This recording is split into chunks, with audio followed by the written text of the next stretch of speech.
गुरु मिला तब जानिए, मिट्टी मोह संताप, हर्ष शोक दिया पे नाही, तब गुरु आपे आप।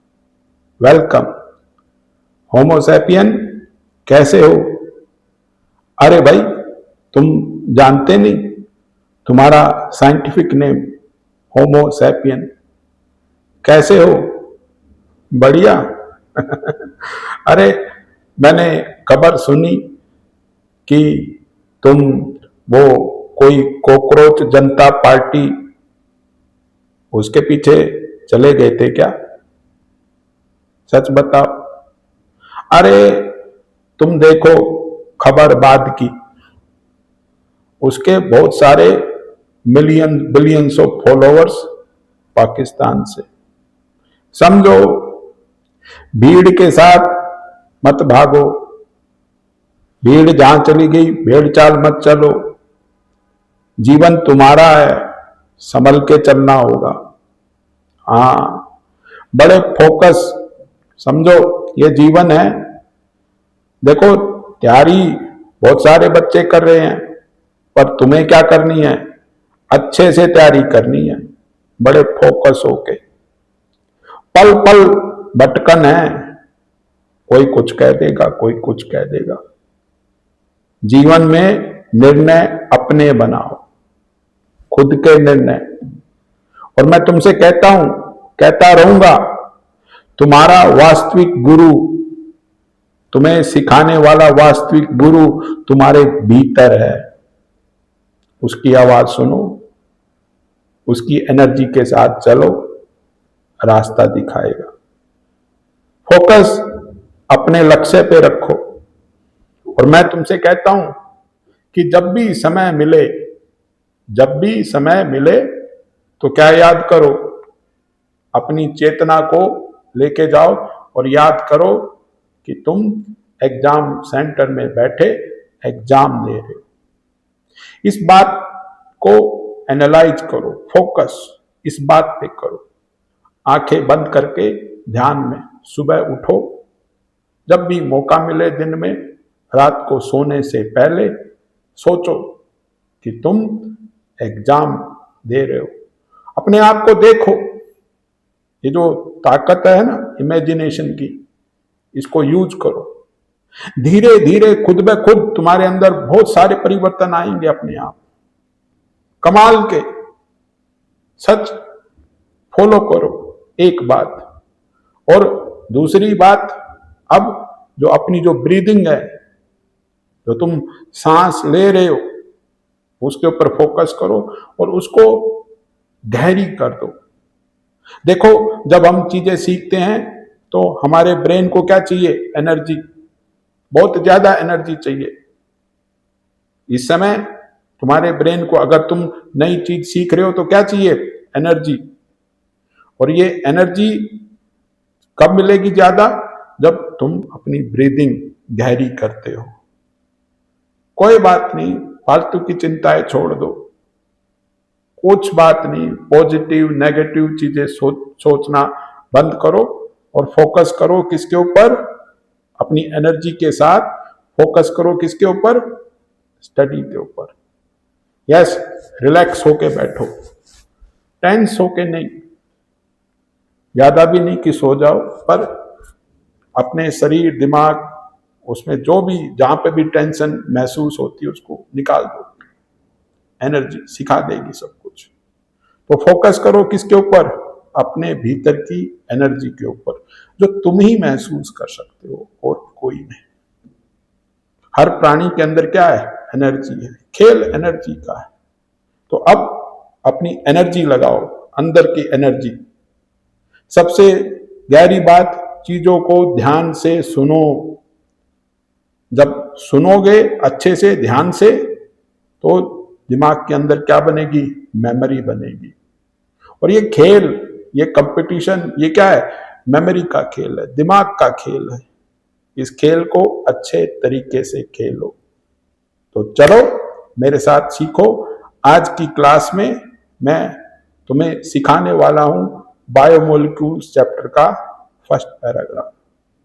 थोड़ा दिल है ना उस पे थोड़ा शांत रखो, ओके, उसको ऐसे। क्योंकि आज जो बात मैं तुम्हें सिखाने वाला हूं, ओके, उसको अगर थोड़ा ध्यान से सुनोगे तो पाओगे कि आज तक ये बात किसी ने समझाई नहीं अच्छे से, और बहुत सारे लाखों करोड़ों बच्चों ने झूठ सीखा। देखो, साइंस में हम क्या सीखना चाहते हैं? सच्चाई। हम सच्चाई सीखना चाहते हैं। एक पैराग्राफ है, उसको झूठ समझ के रटते रहोगे तो कभी नहीं। बड़ी बड़ी कोचिंग देख लेना उनकी वीडियोस देख लेना जाके, ये जो पैराग्राफ है उन्होंने क्या है, एकदम जैसा लिखा था वैसा सिखा दिया। बच्चे रटते रहेंगे, क्या फायदा? रटने से चीजें दिमाग में बैठेंगी नहीं, समझने से। तो आज मैं तुम्हें इस पैराग्राफ की सच्चाई क्लियरली समझा रहा हूं, ध्यान से सुनो। देखो, जो मैं बात कहता हूं ध्यान से सुनो, बहुत गहरी बात है। हाँ, जब मैं स्टूडेंट था इस बात को इतना नहीं लेता था, पर आज समझ लो कंपटीशन बढ़ता जा रहा है। तुम्हें अगर अच्छे से आगे निकलना है तो अपनी जो फोकस की पावर, अपनी जो सुनने की पावर है, उसको और बढ़ाना होगा। समझो, पहली बात, ध्यान से वीडियो को ब्रेक करके इस पैराग्राफ को पढ़ो। जो भी चीज तुम्हें समझ में आ रही है, अपनी समझ से इसको समझने की कोशिश करो, आगे मत जाओ। इस पैराग्राफ को पढ़ो, समझने की कोशिश करो ये क्या कह रहा है। और मैं तुमसे क्या कह रहा हूं कि इस पैराग्राफ में बहुत सारी बातें क्या लिखी हैं? झूठ लिखी है। साइंस में ऐसा नहीं होना चाहिए था। समझो, यहां पे देखो, आप जानते हो कि बायोडाइवर्सिटी की पूरी दुनिया में किसी भी एरिया में देखोगे तो वहां पे आपको देखने को मिलेंगे डिफरेंट काइंड्स के लिविंग ऑर्गेनिजम्स। यहां पे अगर तुम देखो कि जो पूरी दुनिया में जो बायोडाइवर्सिटी है, तो पूरी दुनिया में जितने भी ऑर्गेनिज्म हैं उनको 3 डोमेन्स में बांटा जा सकता है। कौन कौन से? यूकैरिया, बैक्टीरिया एंड आर्किया। 3 डोमेन्स में लाइफ के जितने भी ये ऑर्गेनिजम्स हैं उनको 3 डोमेन्स में, कौन कौन से? यूकैरिया, बैक्टीरिया, आर्किया। याद रखना, जब भी कोई चीज नई आती है, जब भी कोई वर्ड नया आता है तुम्हारे सामने, उसको कम से कम 12 बार रिपीट करो। Eukarya, bacteria, archaea, 3 domains. Yes, यहां पे क्वेश्चन है इस पैराग्राफ में, are all organism made up of same chemical same elements? क्या पूरी दुनिया के जितने भी ये लिविंग ऑर्गेनिज्म हैं, क्या वे सभी सेम केमिकल सेम एलिमेंट्स के बने हैं? इसके लिए क्या करना होगा? आप प्लांट लोगे, प्लांट टिश्यू लोगे, एनिमल टिश्यू लोगे, माइक्रोब्स हैं जो हमें नेक्ड आई से दिखते नहीं है, माइक्रोब का क्या लिया? पेस्ट लिया। मतलब कि जैसे बैक्टीरिया है उसको कल्चर किया और फिर उसको हम क्या करते हैं? कलेक्ट करते हैं। तो अलग अलग आपने क्या लिया? प्लांट टिश्यू लिया, एनिमल टिश्यू लिया, माइक्रोबियल पेस्ट, और फिर इनकी क्या की? Chemical analysis. हायर क्लासेस में जाओगे ऊपर तो पढ़ोगे, बहुत सारे इंस्ट्रूमेंट्स हैं, उसमें हम क्या करते हैं? सिर्फ अपना टिश्यू सैंपल दे दें, उसकी एलिमेंटल एनालिसिस होके आ जाएगी कि इस के अंदर क्या क्या है। सोच के देखो, जब भी कोई चीज आप खरीदते हो उसके ऊपर लिखा रहता है ना कंपोजिशन, ये इतना है, ये इतना इतना, तो इस तरह से क्या है? एक एलिमेंटल एनालिसिस की रिपोर्ट आ जाएगी, प्लांट टिश्यू की, एनिमल टिश्यू की, माइक्रोबियल पेस्ट की। फिर अगर उसको कंपेयर करोगे तो तुम्हें क्या पता लगेगा? कि क्या सभी ऑर्गेनिज्म सेम केमिकल के बने हैं या नहीं। यहां पे मैं बताना चाहूंगा कि आपकी किताब क्या कहती है कि लिस्ट ऑफ एलिमेंट्स जनरली आपको क्या मिलेंगे, सेम। अगर आप कंपेयर करते हो ह्यूमन बॉडी को, ओके, लेट सपोज आपने क्या ले लिया, एक लिविंग ऑर्गेनिज्म में एग्जांपल ले लिया ह्यूमन बॉडी। ह्यूमन बॉडी में अगर आप देखोगे तो ये 6 एलिमेंट्स मेजरली मिलते हैं, oxygen, carbon, hydrogen, nitrogen, calcium, phosphorus. Oxygen, carbon, hydrogen, nitrogen, calcium, phosphorus. Oxygen, carbon, hydrogen, nitrogen, calcium, phosphorus. ये जो 6 एलिमेंट्स हैं, 6 एलिमेंट्स, ओके, ये मेजरली मिलते हैं किसमें, ह्यूमन बॉडी में। अब यहां पे ले रहे हैं, तो याद रखना हमारी जो बॉडी है, ह्यूमन बॉडी 99% इन 6 एलिमेंट्स की बनी है। टोटल अगर आप देखोगे तो कहीं पे 20, 25, 30, तो मैंने रेंज लिखा 20 से 30। तो यहां पे एक बात है कि ह्यूमन बॉडी, एक एग्जांपल ले लिया हमने, उसमें क्या मेजर ये एलिमेंट्स हैं। अगर आप देखें अर्थ, अब आप सोच सकते हैं अर्थ के अंदर कौन से एलिमेंट्स मिलेंगे। आपने देखी होगी पीरियोडिक टेबल। पीरियोडिक टेबल में क्या है, नेचुरली अकरिंग एलिमेंट्स।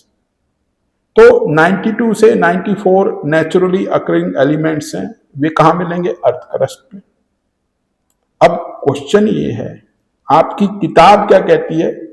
आपकी किताब ये कहती है कि लिस्ट ऑफ एलिमेंट्स जो अर्थ में है वही आपको कहां मिलेंगे, लिविंग ऑर्गेनिज्म में। अब यहां पे लिविंग ऑर्गेनिज्म का एग्जांपल क्या ले लें, ह्यूमन बॉडी। तो लिस्ट ऑफ एलिमेंट्स, एक जगह तो आपको 20 से लेके 30 एलिमेंट्स मिलेंगे और एक जगह आपको क्या मिल रहे हैं, 92 से 94 एलिमेंट्स। तो लिस्ट ऑफ एलिमेंट्स, बात ठीक है कि जो अर्थ में एलिमेंट्स हैं उन्हीं एलिमेंट्स की हमारी बॉडी बनी है, ये बात कही जाती तो ठीक है। पर ये कहना कि लिस्ट ऑफ एलिमेंट्स जो लिविंग ऑर्गेनिज्म में है और जो अर्थ में है वो सेम है, वो बिल्कुल ठीक नहीं है, वो बिल्कुल ठीक नहीं है। थोड़ा इस बात पे गहराई से विचार करते हैं, गहराई से, ओके। क्योंकि आपकी किताब क्या कहती है, बड़े कॉन्फिडेंट वे में लिखती है, all elements present in sample of earth crust are also present in a sample of living organism.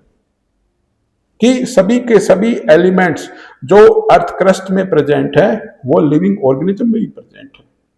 बड़े कॉन्फिडेंटली लिख रही है आपकी किताब, पर यह जो स्टेटमेंट है बिल्कुल गलत स्टेटमेंट है। अब यहां पे थोड़ा सोच के देखो, ह्यूमन बॉडी में क्या है, कार्बन है, हाइड्रोजन है, ऑक्सीजन है। टॉप एलिमेंट्स ले लेते हैं हम, क्या क्या है, कार्बन, हाइड्रोजन, ऑक्सीजन।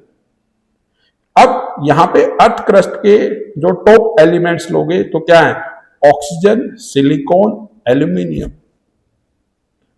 अब अपने आप से पूछो या सर्च कर सकते हो, तो क्या सिलिकॉन है हमारी बॉडी के अंदर, है तो नेग्लिजिबल है ही नहीं। एल्यूमिनियम नहीं है। सोच के देखो, बहुत सारी हैवी मेटल्स जैसे कि यूरेनियम है क्या हमारे अंदर, नहीं है। तो यहां पे होपफुली तुम्हारे दिमाग में एक बात क्लियर हो रही है कि किताब में क्या लिखा है, झूठ लिखा है। जानते हो तुम कि भाई कई बार कुछ लोग गलत तरीके से सिस्टम में चले जाते हैं, उनको किताब लिखने का मौका मिल जाता है, जैसे पेपर लीक हो जाते हैं, इंटरव्यू फिक्स हो जाते हैं। ऐसा नहीं होना चाहिए था, पर सोच के देखो, कुछ गलत लोग गए, उन्होंने ये किताब लिख दी। अब पूरा देश, लाखों करोड़ों बच्चे क्या पिछले कई सालों से उन्होंने गलत सीखा, कैसे मुकाबला कर पाएंगे दूसरे देश। समझो, साइंस के बल पे ही क्या है, कंपटीशन कर सकते हो आप, बाकी देशों से, साइंस के बल पे, याद रखना। और साइंस के कॉन्सेप्ट अगर गलत पढ़ाए जाएंगे तो मैं नहीं समझता कि गलत, ये सही है। ओके, तो मेरा ये पढ़ाने का लक्ष्य ये है कि ये चीजें क्या होनी चाहिए, ठीक होनी चाहिए। जो बड़ी बड़ी कोचिंग के पढ़ा देते हैं लोग, डॉक्टर आके जो एक्सपर्ट बनते हैं वो पढ़ाते हैं, उनको बात रखनी चाहिए कि ये बात क्या है, गलत है। आई बात समझ में? अब बात देखो, यही पैराग्राफ क्या कहता है, relative abundance of carbon and hydrogen with respect to other element is higher in organism than in earth crust. ये बात बिल्कुल ठीक है कि भाई अगर आप देखें relative abundance of carbon and hydrogen with respect to other elements, बाकी एलिमेंट से कंपेयर करें तो कार्बन एंड हाइड्रोजन की परसेंटेज क्या है ऑर्गेनिज्म में, क्या है, ज्यादा, अगर हम कंपेयर करते हैं with the earth crust. Yes, ये बात ठीक है, क्योंकि अगर आप टेबल देखें, ओके, इस टेबल में आप एनालाइज करें तो आपको पता लग जाएगा। ठीक है, देखो हाइड्रोजन कितना है, 0.14 अर्थ क्रस्ट में। ह्यूमन बॉडी में कितना है, 9.5। कार्बन कितना है, 0.03। ह्यूमन बॉडी में कितना है, 18.5। यहां पे देखो ऑक्सीजन 46.6। देखो अर्थ क्रस्ट में सबसे ज्यादा क्या है, ऑक्सीजन, याद रखना। ह्यूमन बॉडी में भी सबसे ज्यादा क्या है, एलिमेंट, ऑक्सीजन। ओके, तो बाकी भी आप देख सकते हो। तो ये बात बिल्कुल ठीक है कि relative abundance of carbon and hydrogen with respect to other elements is higher in organism than in the earth crust. Yes, इस टेबल को लेके थोड़ी बात करें, क्योंकि जब मैं टेबल ये सर्च कर रहा था तो मुझे पुरानी टेबल भी दिखाई दी। ओके, तो आप देखोगे आपकी किताब के अंदर ये टेबल है, ओके, जिसमें क्या दिया हुआ, हाइड्रोजन का परसेंटेज ह्यूमन बॉडी में क्या दिखाया हुआ है, 9.5। पर आप देखो पुरानी उसमें कितना दिया हुआ था, 0.5। मतलब कि पहले बच्चे 0.5 याद करते थे। हाइड्रोजन कितना, 0.14। ह्यूमन बॉडी में 0.5 पहले पुराना याद करते थे, अब 9.5। शुक्र है ये ठीक हो गया, ये बात ठीक है, अब 9.5 ठीक है। अब इसकी एनालिसिस कि ये बात ठीक है या गलत है कैसे, ध्यान से देखो नीचे क्या लिखा हुआ है, अडेप्टेड फ्रॉम CNR राव। ये जो टेबल है, जो आपकी बुक में ये जो ज्ञान है, ये दिया हुआ है CNR राव जी की किताब से। उन्होंने क्या लिखी हुई है किताब, अंडरस्टैंडिंग केमिस्ट्री। यहां पे मैं बताना चाहूं कि ये जो बात आपके पैराग्राफ में लिखी है, प्रोफेसर CNR राव, भारत के महान साइंटिस्ट, उन्होंने एक बुक लिखी हुई है उनकी किताब से। यहां पे मैं बताना चाहूंगा कि उनकी जो बुक अंडरस्टैंडिंग केमिस्ट्री में अगर बात थोड़ा ध्यान से पढ़ोगे तो खबर ये मिलेगी। क्या लिखा है इस किताब में, the human body also consist of various elements but the composition is very different from that of earth crust. बात एकदम उन्होंने स्पष्ट क्लियर ठीक लिख रखी है कि ह्यूमन बॉडी के अंदर भी क्या है, वेरियस एलिमेंट है, पर कंपोजिशन डिफरेंट है, किससे, अर्थ क्रस्ट से। आपकी किताब क्या लिख रही है, कह रही है कि अर्थ क्रस्ट में जो एलिमेंट है और जो लिविंग ऑर्गेनिज्म में जो एलिमेंट है वो क्या, सेम। एकदम झूठी बात। तो होपफुली बात आपको समझ में आ रही है कि किसी ने ये किताब पढ़ी, जिनको लिखने की जिम्मेदारी थी, सोच के देखो कब पहली बार ये पैराग्राफ लिखा गया। अरे कहां चेंज होता है, सेम पढ़ाया जाता है। अरे दुनिया पता नहीं कहां आगे चली गई, पर फिर भी चीजों को सीखो, तुम्हें सीखना होगा। नहीं तो एक कोचिंग से दूसरी कोचिंग, तीसरी कोचिंग, ऐसे ही धक्के खाते रहोगे। सच्चाई को जानने की कोशिश करो। याद रखो, क्वेश्चन जनरली क्या आता है, ठीक, ये जो इंफॉर्मेशन तुम्हारे दिमाग में जा रही है वो क्या गई, गलत। जो तुम्हारी किताब में लिखी वो क्या है, गलत। तो कभी समझ नहीं पाओगे। मेरी बात को गहराई से समझे। तो अब यहाँ पे अगर जो प्रोफेसर CNR राव जी की जो किताब है उसमें जो हाइड्रोजन का कंसंट्रेशन परसेंट वेट कितना लिखा हुआ है 9.5, तो अब ये ठीक कर दिया गया है, पहले 0.5। तो समझो पहले लाखों करोड़ों बच्चों ने क्या है गलत ज्ञान लिया, अब सही। बात मानता हूं कि NCERT ही पढ़नी पड़ती है, पर यहां पे मेरे साथ सीखो।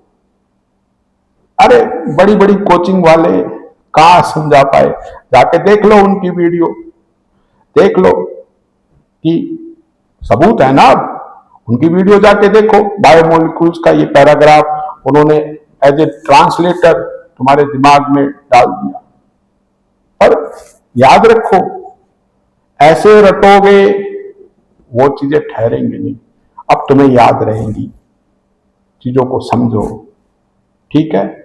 अब यहां पे होपफुली तुम बातें गहराई से समझ रहे हो, चीजों को गहराई से समझ लोगे, क्लियरली समझ लोगे, नीट की तैयारी अच्छे से होगी। इसी तरीके के साथ मेरे साथ सीखते रहो गहराई से सच्चाई। नेक्स्ट वीडियो में बात करेंगे how to analyse chemical composition. Bye bye homo sapien.